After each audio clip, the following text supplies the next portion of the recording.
अगर कोई कंपनी के सामने खड़ा भय गया अपन पसीना पहुंच जाता है तो बाढ़ आएगी। पसीना पहुंच भागना तो एनटीपीसी के दीवार हिल गया। खाली पसीना पहुंच भाग जगह बाउंड्री वाल जरक जिता। और अगर दो थप्पड़ बजाए तो थप्पड़ी ना, अगर ताली बजाए तो हम ना एक ईंट गिर जाता। इतना ताकत है जनता में,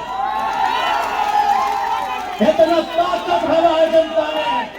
इसलिए हम जनता के जगह लियो, जनता के जगह लियो, जनता ही अपन काम के बनता है। आज जनता जनार्दन के अपन हक लड़ के लिए आता। याद रखिए, अरे एनटीपीसी पीटीपीएस और त्रिवेणी संगम ऋत्वी की सब बहुत छोटा चीज है। फोटो सब दिखाना चाह रहा है, इसलिए बोलने के बाद भी नहीं साइड हो रहा है। जिंदल ये सब बहुत छोटा चीज है। अरे क्या करिएगा, ये बहाना लिए देख लीजिए आप। ये धरती से ब्रिटिश ईस्ट इंडिया कंपनी के भागे फैलाए। बस हमनी के एकजुटता, चूंकि अंग्रेज जब भी इस देश में आए हलाए डिवाइड एंड रूल यानी वोट डालो और शासन करो। एक बात साफ बोल दो, यहाँ तोहनी जितना झान आयल है, तोहनी 2029 में सभी हमारा वोट दिया या ना दिया कोई दिक्कत ना हो, लेकिन जब विस्थापन के बात है तो सब एक साथ नहीं दिया। हम वोट के राजनीति बाद में करे हो, पहले हम मुद्दा के राजनीति करे हो। पहले हमें झारखंड के जनमानस के समस्या के समाधान के राजनीति करे हो। वोट तो हम लोग सेकेंड में दी है, पहले तो हमने एकजुट भेज दिया। जब विस्थापन के बात है तो, जब पलायन के बात है तो, जब कंपनी के खिलाफ धरना के बात है तो तब तो नहीं एक रहिया। वोट के समय जकरा जहां देना हो, अच्छा बुझे तो दिया, ना बुझे तो ना दिया। लेकिन डिवाइड एंड रूल, ये कंपनी भी आज भी डिवाइड एंड रूल के पॉलिसी से चला हो। तो हमने के छोटा सा कहानी से समझाइयो कि कैसे फूट डालो हो। मैं मानती हो का करिए, कैसे साइड करिए। तो पंडित जी हथिन, पंडित जी पूजा ना पूजा उदा करा हथिन। दो पंडित जी हथिन, देख लीजिए फिर कहिया नसीब होगा ये सब चीज देखे कि नहीं। दो पंडित जी हथिन, एक बार अपन जजमान के घर रखना चाहिए पनिया जी। तो जजमान एक किसान हलाए, पंडित जी बहुत दूर से चले गए, बगरा बहुत आओ भगत कर ले, माला तिलक सब कर ले, आरती कर ले, अपनी के शाम के ठहरे ले, एक गो घर गले, अलग अलग घर गले।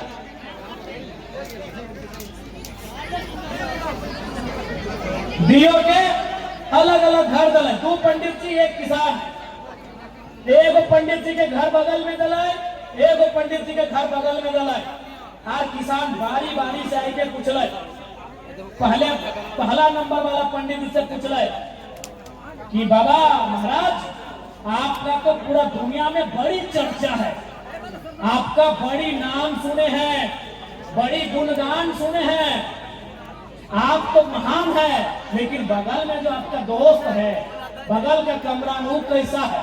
तो हम लोग का भी वो स्वभाव होता है कि हाँ हमारा तारीफ कर रहा है और उसका भी तारीफ कर देंगे तो वैल्यू दोनों को मिलेगा। तो की बोलोगे पहला पंडित जी, तू एक नंबर का बोल है। बोला ठीक है महाराज, बस यही सुन लो। पंडित जी यहाँ बोले, पंडित जी जब बोल रहे हैं से बोल कि आपका दुनिया में नाम सुने हैं, गुणगान सुने हैं, आप महान हैं, लेकिन बगल में आपका दोस्त जो साथी आया है वो कैसा है।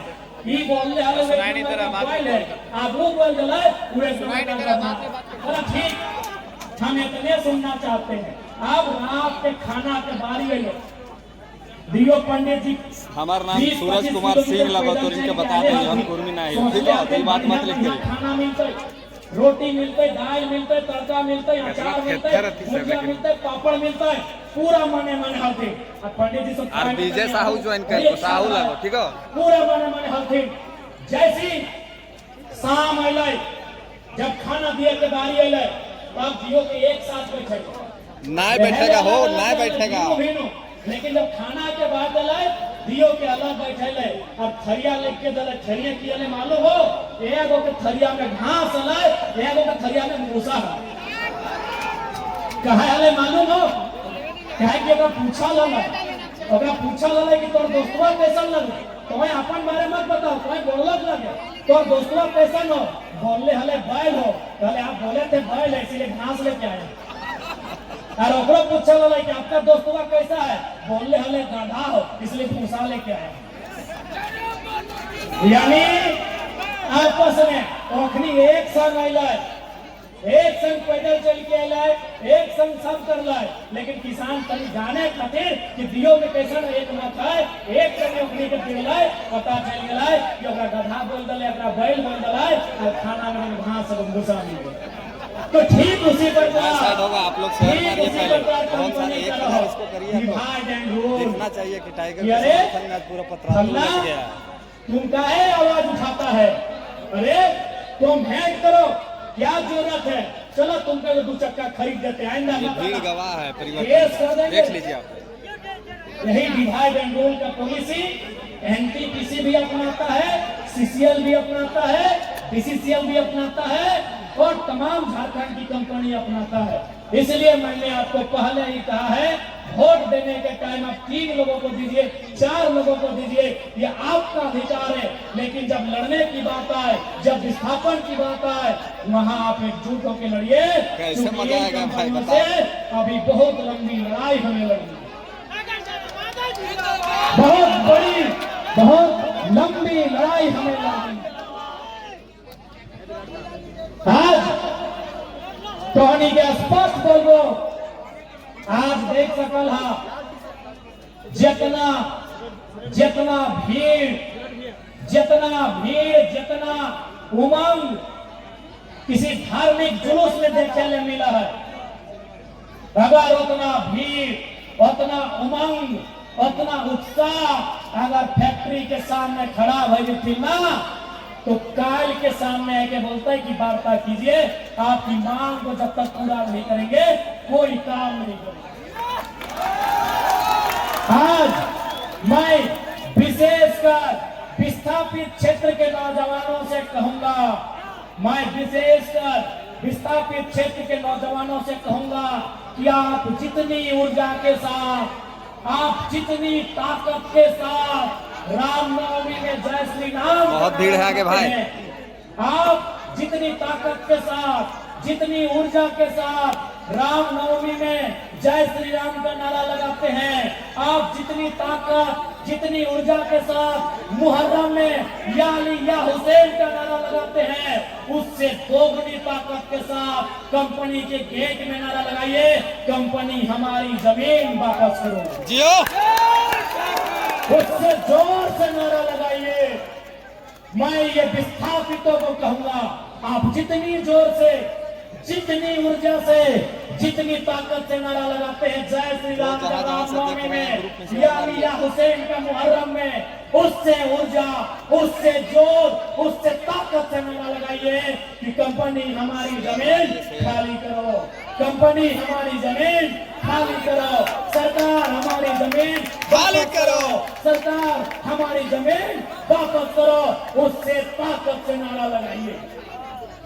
आज इस देश में जितने लोग धर्म के नाम पर ऊर्जा के साथ आगे बढ़ते हैं जितने लोग धार्मिक जुलूसों में ऊर्जा के साथ आगे बढ़ते हैं जितने लोग धार्मिक कार्यक्रमों में उत्साह दिखाते हैं यदि रोजगार के लिए शिक्षा के लिए स्वास्थ्य के लिए अगर उतनी ऊर्जा उतना उत्साह उतनी एकजुटता दिखा देंगे ना तो कंपनी बात करेगी ये गारंटी है। इसलिए आज मैं तमाम लोगों से कहूंगा कि आज आवश्यकता है लड़ाई लड़ने की आज आवश्यकता है अपने हक अधिकार के लिए एक रास्ता तैयार जो जहां करने की, मलेशिया, जिस सऊदी अरब, रास्ते में गुजरात, चलकर दुबई, जहां से हम देख रहे अपने हैं, हक सब अपना अधिकार लोग को साथी पर सुरक्षित शेयर कर मार सके। रहे आज हो सकता है वे लोग आके आपको डराएंगे, क्योंकि डराते वही हैं जो खुद डरे हुए होते हैं।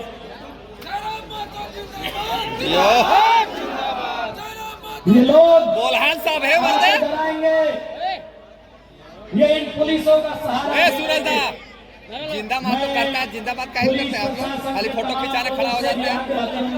फोटो जीवी है सब, मैंने जितना हुआ है सब फोटो जीवी है खाली। सिपाही के लोग हैं, फौज के लोग हैं, मैं उनसे भी सभी से सब देख रहे हैं, उसको साइड बोल लेते हैं। आप लोग भी कम से कम हम इतना बड़ा हमारा इतिहास को देखना चाहता है, हम कैमरा पकड़ने समझ में आ रहा है कि सरकार से ईस्ट इंडिया कंपनी के शासन में पुलिस का सहारा लेकर, डंडों का सहारा लेकर आंदोलन को दबाया जाता था। आज आपका सहारा लिया जाता है, इसलिए इस बात का ध्यान रखेंगे, आप किसी भी रैयत पर जुल्म ना करें। आप बताइए, आज केरेगाड़ी में, जोरदाग में, 13 माइल में, गोंदलपुरा में, एनटीपीसी में, पतरातू में क्या हो रहा है? 500, 400, 200 की संख्या में पुलिस के जवान रात के 2 बजे रैयत के घर आते हैं, उन्हें उठाकर थाना ले जाते हैं। अरे भाई, कोई आतंकवादी के लिए उतनी मुस्तैदी नहीं होती है जितनी मुस्तैदी रैयत को उठाने के लिए किया जाता है।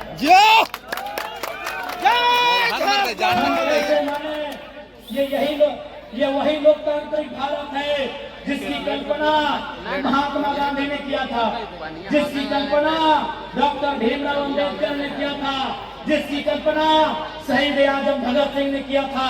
क्या ये वही भारत है? मैं माननीय मुख्यमंत्री महोदय संदेश देना चाहूंगा कि एनटीपीसी देश नहीं है, त्रिवेणी संगम देश नहीं है, मगध आम्रपाली देश नहीं है, ऋत्विक कंपनी देश नहीं है, सीसीएल देश नहीं है, देश किसान का खेत है। मुख्यमंत्री एनर्जी तो में ना बोल जोर से, खेत से शुरू होता है, जोर से सभ्यता किसान के खेत से शुरू होती है। बढ़िया बात बोल रहे मोहन, एनटीपीसी आज है, शायद कल नहीं होगा।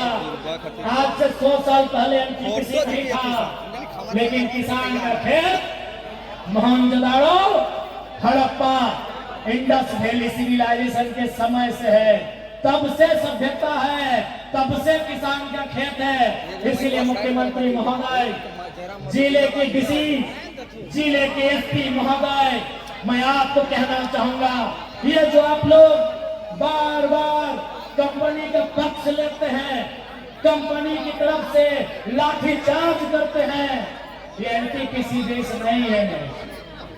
मेरे साथियों, मेरे मुख्यमंत्री, मेरे डीसी, मेरे एसपी महोदय, एनटीपीसी देश नहीं है, देश किसान का खेत है। माननीय मुख्यमंत्री महोदय विधानसभा में महात्मा गांधी की फोटो आपने टांगा है। माननीय उपायुक्त महोदय, माननीय उपायुक्त महोदया जो भी है, माननीय पुलिस अधीक्षक महोदय अथवा महोदया जो भी है, आपने अपने कमरे में महात्मा गांधी की फोटो टांगी है। तो महात्मा गांधी का आदर्श क्या था? महात्मा गांधी का विचार क्या था? महात्मा गांधी कहते थे, भारत की आत्मा बसती है, भारत की आत्मा बसती है। कहाँ? भारत की आत्मा बसती है कहाँ? किसानों में। कहाँ? गांवों की आत्मा बसती है किसानों में। भारत की आत्मा कहाँ बसती है?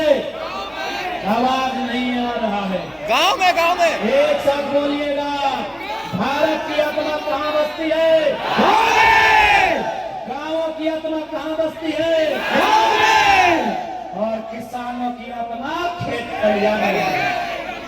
ये गांधी का जीवन दर्शन है मुख्यमंत्री जी। डीसी महोदय, बिना गांधी को पढ़े आप IAS की नौकरी नहीं पाए होंगे। एसपी महोदय, बिना गांधी के आपने ये नौकरी नहीं पाया होगा। पढ़िए गांधी को, पढ़िए गांधी के जीवन दर्शन को। देश का मतलब गांव होता है, गांव का मतलब किसान होता है, और किसान का मतलब खेत खलिहान। किसान का मतलब खेत खलिहान होता है। इसीलिए मैं फिर कह रहा हूँ, NTPC देश नहीं है, मगध आम्रपाली देश नहीं है, अडानी प्राइवेट लिमिटेड देश नहीं है, जिंदल देश नहीं है। देश अगर है किसान का देश। इसलिए अगर देश की रक्षा करनी हो, देश की रक्षा करनी हो तो पहले किसानों की रक्षा करिए, पहले किसानों की रक्षा करिए। और यदि किसान असुरक्षित महसूस करने लगे, ये तो किसान है, भोले भाले सीधे साधे सरल है, ये सरल है, ये सरल है, ये किसान है। इसीलिए आज ये खामोश है। अगर इनको किसी ने बता दिया कि किसान तुम्हारा नाता किससे है, किसान का नाता हल से है, हल भी हथियार होता है, आगे फार होता है। अगर किसी ने इंडरे सहमे दुबके हुए किसानों को ये बता दिया, किसानों तुम्हारा नाता हार से है, और हार से आगे फार होता है, और फार से धन्यवाद धन्यवाद धन्यवाद धन्यवाद। किसानों, सुबह जब आँख खुलती है तुम दतवन लाने जाते हो, और दतवन कुल्हाड़ी से तोड़ के लाते हो, कुल्हाड़ी से सर भी काटा जाता है।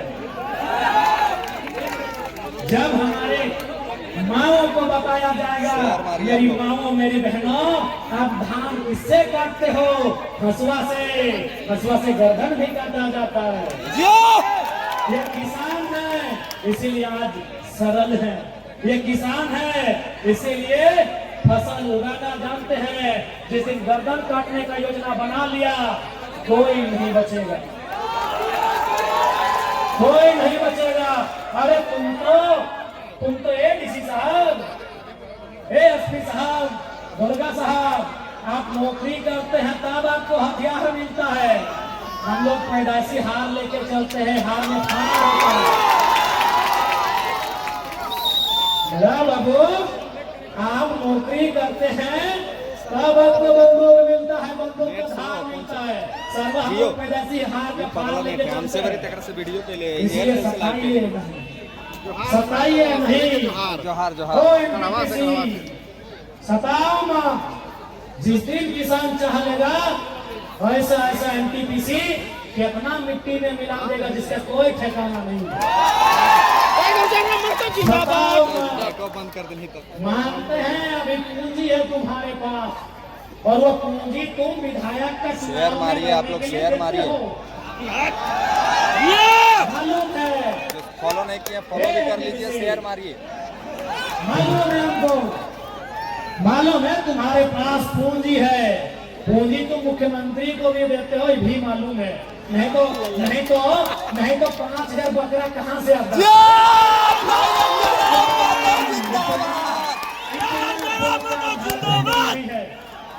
इतना बोका झारखंडी नहीं है भाई।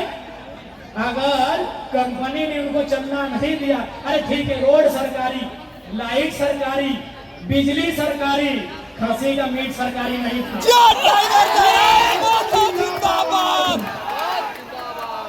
बांकुड़ा का रसगुल्ला सरकारी नहीं था, पुरुलिया का गाजा सरकारी नहीं था, और झाला का मिठाई सरकारी नहीं था। ये सबको मालूम है। वो कड़वी सच्चाई आप जानो, मानो। बिल्कुल सही। वो कंपनी ने दिया है, रोड सरकार बनाई हो।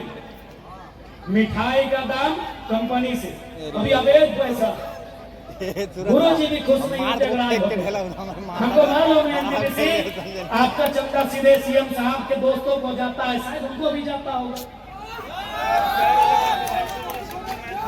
हमको मालूम है लोग बहुत ईमानदारी से कसम लेता है संविधान की, लेकिन बाद में हम लोग के घर परिवार मेहनत हो जाते हैं। याद रखिएगा, हमारे पड़ोस में एक देश है, उसका नाम है बांग्लादेश। जनता प्रधानमंत्री के घर घुस गई और एक को खिड़की उखाड़ के ले आई NTPC वाले। जियो, हमारे पड़ोस में एक देश है, उसका नाम है बांग्लादेश।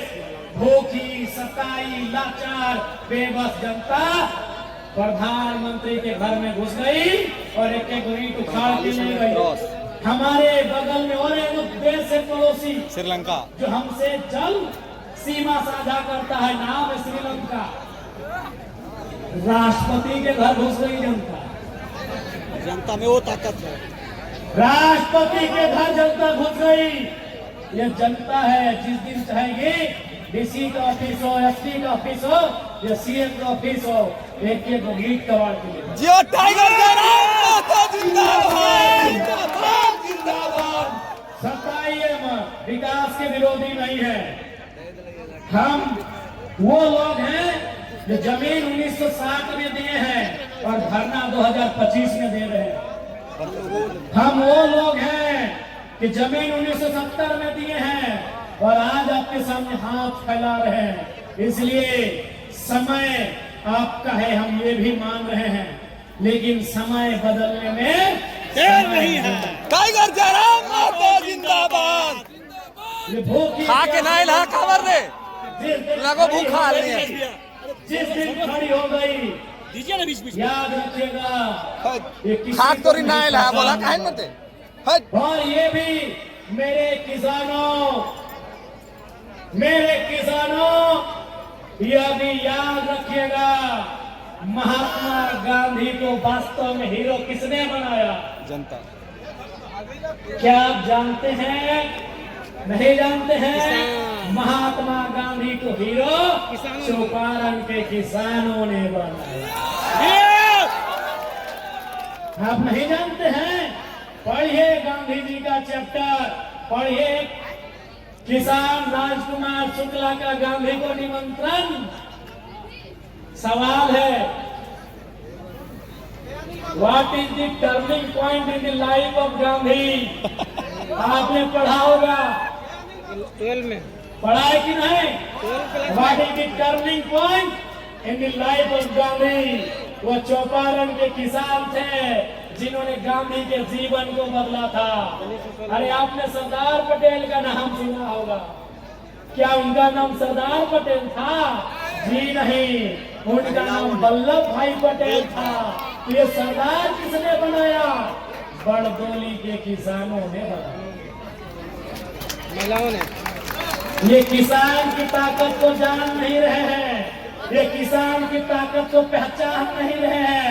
अरे किसानों ने गांधी और सरदार बनाया, आप कौन है? किसानों ने गांधी और सरदार बनाया, आप कौन है? किसान बनाने वाले हैं। किसानों ने बनाया है, किसानों ने फसल उगाया है। जिस दिन काटने पे आ गए ना, जिस दिन बिगाड़ने पे आ गए ना, ये पुलिस, ये प्रशासन, ये चुपचाप देखती रह जाएगी, ये देखती रह जाएगी। इसलिए हम, यदि पूंजी तुम्हारी है, सुनो कंपनी वालों, आपसे हमारी कोई शत्रुता नहीं है। शत्रुता आपकी नीतियों से है, आपकी गलत नीतियों से है। यदि पूंजी तुम्हारी, जमीन हमारी। यदि पूंजी तुम्हारी, जमीन हमारी। बराबर की रांची में देवेंद्र के पास आंसू जा रहे हैं यहाँ से रांची हो। एक किसानों, हम यहीं के हैं, ये खेत हमारा है, ये गांव हमारा है। टाटा फारसी है। अरे भाई, बाकी विधायक लोग वो चुप रखे, वो डरे तो डरे, डुमरी विधायक सीना ठोक के बोलता है, Tata is not an Indian.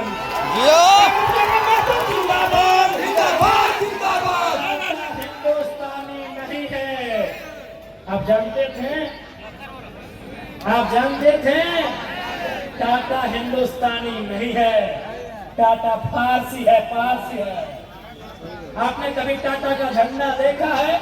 नहीं। उनकी गाड़ियों में जाके देखिएगा और लोकतांत्रिक भारत में सवाल कीजिएगा तिरंगा क्यों नहीं है? क्योंकि उसके लिए बड़ा खोपड़ा चाहिए। कोयला चोरी, बालू चोरी करने वाला नेता का दिमाग वहां पर नहीं जाएगा। कभी जाके टाटा का अपना निजी झंडा देखिएगा। भैया पीएचडी कर रहे हैं, उसका काम होता है टाइगर के संज्ञान में है, यहाँ से वो भी निकलेंगे वहीं। कभी भी टाटा का निजी झंडा देखिएगा, आपको बता देगा वो कहाँ का है। वहाँ तिरंगा नहीं होता है मेरे भाई, उनका अपना झंडा होता है। Because they are not Indian, नहीं है वो भारतीय। हम यहीं के हैं, हम यहाँ के इंडिजिनियस हैं, वी आर रियल इंडियंस। लेकिन आज हमारी वैल्यू कहाँ? क्योंकि आज भले भारत का संविधान कहे कि हम समाजवाद भारत का निर्माण करते हैं, लेकिन गांव में आकर देखिए, हमने पूंजीवाद भारत बनाया है, हमने एनटीपीसी का भारत बनाया है, हमने टाटा का, हमने बिड़ला का, हमने अडानी का, हमने अंबानी का भारत बनाया। ये कड़वी सच्चाई है। आज याद रखिएगा, अंग्रेजों के कालखंड में जब 15 अगस्त 1947 में अंग्रेज भारत को छोड़ के चले गए, आप एक रिसर्च करिए कि भारत की आबादी क्या थी। 30 करोड़ से 35 करोड़। भारत से बाहर से देख रहे हैं, अभी रिसर्च करिए कि भारत की गरीबी का दर क्या होगा, भारत की अशिक्षा का दर क्या होगा, भारत की बेरोजगारी का दर क्या होगा। सारे चीजों को रिसर्च करिए, आपको पता चलेगा। आज 70 साल बाद आजाद भारत में, इंडिपेंडेंट इंडिया में, अपने भारत में हम अंग्रेजों से कई ज्यादा। रांची से जो साथी देख रहे हैं, रांची से देवेंद्र गरीबी अगर अंग्रेजों के टाइम 5% थी, आज 25 के आसपास हो गई है। भूखमरी अगर अंग्रेजों के टाइम 7% होगी, आज 28% हो गई होगी। यदि अशिक्षा अंग्रेजों के टाइम 2% होगा, आज वो 15% इस्तेमाल कर गया होगा। तो सवाल तो बनता है कि अंग्रेज अपने नहीं थे, फिर भी इतना अच्छा था। आज क्या हुआ? उसका जवाब भगत सिंह के जेल डायरी में है। क्या उत्तर है? भगत सिंह ने जेल डायरी में क्या कहा है कि हम आजादी गोरों से तो ले लेंगे, हम आजादी गोरों से तो ले लेंगे, लेकिन ये आजादी चंद मुट्ठी भर गोरों के हाथ तक सीमित नहीं रहनी चाहिए। जोहर कब आए? गोरे चले गए, गोरे राज कर रहे हैं, सांवले राज कर रहे हैं। काला नहीं बोलेंगे, वो रंगभेद में आ जाएगा, उसके लिए बोला मैं सांवला तक ठीक है। भगत सिंह की वही चिंता थी। अभी बात करेंगे आपसे। ये आजादी तो हम ले लेंगे चरकालों से, अंग्रेजों से तो हम आजादी ले लेंगे, लेकिन हम क्या वो आजादी गांवों तक ले जाएंगे? क्या वो आजादी खेतों तक ले जाएंगे? क्या वो आजादी खलिहानों तक ले जाएंगे? ये सवाल था भगत सिंह का। इसीलिए आज जो हमारी दशा है, आज जो हमारी दुर्दशा है, ये अंग्रेजों से भी बदतर हो गई है। कारण यहाँ की लीडरशिप, कारण यहाँ के ब्यूरोक्रेट्स। अगर वे लोग ईमानदारी से काम करने लगे तो हमारा देश, हमारा राज्य सबसे खुशहाल होगा।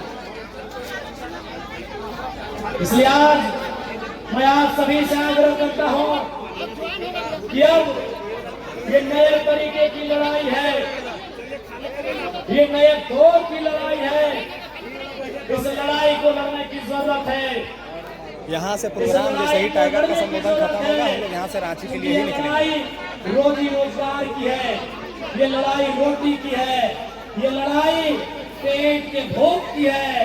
इसलिए इस लड़ाई को लड़ना हमारा कर्तव्य बन जाता है, इस लड़ाई को लड़ना हमारा राइट बनता है, इस लड़ाई को हमें लड़ने की आवश्यकता है। और मैं पुनः कहूंगा, यह भारत देश है, यह देश गांधी को मानता है, यह देश आजाद और भगत सिंह को भी मानता है। इसलिए शेयर मार दिए हमारे गांव बगल से लड़ाई, हम पहली लड़ाई की शुरुआत महात्मा गांधी के सत्याग्रह से करेंगे। हम अपनी लड़ाई की शुरुआत गांधी के सत्याग्रह आंदोलन के तर्ज पर करेंगे। और बात नहीं बना तो भगत सिंह के बम धमाके से भी सीख लेंगे। यदि बात नहीं बना तो भगत सिंह के बम के धमाके से भी हम सीख लेंगे, क्योंकि ये गांधी का भी देश है, आजाद भगत सिंह अस्पाक खुदीराम बोस का भी देश। इसलिए आज मैं तमाम विशेषकर नौजवानों से कहूंगा कि आज हर एक जुल्म का हिसाब लिया जाएगा, फिर से इनकलाब लिया जाएगा, फिर से इंतकाम लिया जाएगा। अभी रिम्स 2 भी बाकी है, अभी जाएंगे जब तक ना मिलेगी न्याय तब तक इस संघर्ष को जारी रखा जाएगा। और आज मैं आप सबों से आग्रह करता हूँ, पुनः इस लड़ाई को एकजुट होकर इस लड़ाई को मिलकर लड़ेंगे। और मैं पुनः जितने भी यहाँ, चाहे वो सीआरपीएफ हो, सीएसएफ हो या झारखंड पुलिस हो, आपसे आग्रह करूंगा कि आप किसी प्रकार से कंपनी के दबाव में रैयतों के खिलाफ जुल्म में सहयोग नहीं करेंगे। आज इस मौके पर बहन जसिंता केरकेट्टा की एक कविता जो आज के सिचुएशन के हिसाब से बड़ी मार्मिक है कि टाइगर मोदी जी का संबोधन का रिकॉर्ड तोड़ते हुए, सेना का मतलब आंतरिक सेना जो अंदर है, सीएसएफ, सीआरपीएफ, सेना का मतलब झारखंड की पुलिस, झारखंड की बटालियन की सेना का ध्यान किधर है? युद्ध खत्म हो गया है, अब सेना का बस देवेंद्र दादा के पास हम लोग सब कोई पूरा टीम जा रहा है, पूरा यहाँ से 100 गाड़ी निकलेगा उनके पास। कौन साध रहा है चिड़ियों की आंख पर निशाना? इस समय क्या स्थिति है रिम्स के पास, क्या वस्तुस्थिति है जो साथी वहाँ है, और जो हो रहा है उसका टाइगर को यहाँ पूरा बता देंगे। क्योंकि शासन और प्रशासन का पहला काम है, क्योंकि शासन और प्रशासन का पहला काम है सवाल करके जीव पर बोलना। खत्म हो रही है उनकी बात करने और सुनने की परंपरा, खत्म हो रही है उनकी बात करने और सुनने की परंपरा। अब तो सेना की दक्षता का मतलब गांव और जंगल में जुड़ना चाहिए और सवाल करते विद्यार्थियों पर लाठियां बरसाना। अगर युद्ध ना हुआ, अगर युद्ध ना हुआ तो सेना तो रहेगी, अगर युद्ध ना भी हुआ तो ये सेना तो रहेगी। आखिर ये सेना क्या करेगी? आखिर ये सेना क्या करेगी? ये कैंपों के लिए जंगल खाली करवाएगी। ये झारखंड की सच्चाई, इस कविता में दर्द है झारखंड। अब हमरो देख लीजिए थोड़ा आप लोग। सेना तो रहेगी, आखिर ये क्या करेगी? ये कैंपों के लिए जंगल खाली करवाएगी, गांव को खदेड़ कर शहर लेके जाएगी। ये कैंपों के लिए जंगल और गांव खाली कराएगी और गांव को खदेड़ कर शहर ले जाएगी। और फिर शहर में सवाल पूछने वाले गांव के बच्चों पर गोलियां, और फिर शहर में सवाल कर रहे गांव के बच्चों पर गोलियां चलाएगी। आखिर क्यों? बस बहुत जल्दी टाइगर का प्रोग्राम मयूरहंड में होने जा रहा है। ध्यान उधर है। आखिर क्यों इस सेना का ध्यान उधर है? मेरा गांव, मेरा स्कूल, मेरा कॉलेज, मेरा जंगल, पहाड़, यही आज सच्चाई है। आज सेना जनता की सुनी हुई कहानी। बड़ा बाबू जहां टोपी में बड़ा सुंदर लग रहे हैं और आपको भले सीरियल बड़ा भले विधायक बन गए लेकिन कसम खा के बोल रहे हैं आर्मी का दौड़ने में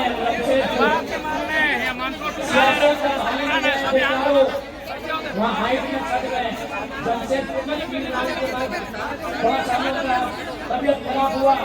ईमानदारी से कह रहा बड़ा बाबू जो भी अब टाइगर का संबोधन समाप्त होगा और अब यहाँ हम आपको लाइव नहीं दिखाएंगे। अब रांची नगरी हम लोग पहुँचेंगे और रिम्स में वहाँ पे नगरी पहुँचने के बाद आपको वहाँ की वस्तु स्थिति से भी वाकिफ कराएंगे। तो आप लोग वहाँ जुड़िएगा। देवेंद्र दा पास हम लोग जा रहे हैं और हमारे साथ जहाँ है वहाँ हम लोग पहुँचेंगे। देवेंद्र दा के साथ कुछ हुआ तो आग लग जाएगा पूरे झारखंड में, आप तैयार रहिए। ये नहीं चलेगा, ये तानाशाही नहीं चलेगा। टाइगर जा रहे हैं, अभी निकलेंगे यहाँ से। बहुत बड़ा फैन है। धन्यवाद धन्यवाद।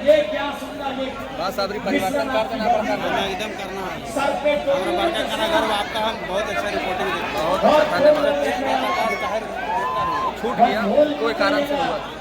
कि आप जितने सुंदर लग रहे हैं ये भाई उतना ही सुंदर है, इसीलिए लाठी चार्ज करके इसे बेकार में इसके अंदर एक भाव हो जाएगा और वो भाव एक बहुत बड़ा विस्फोट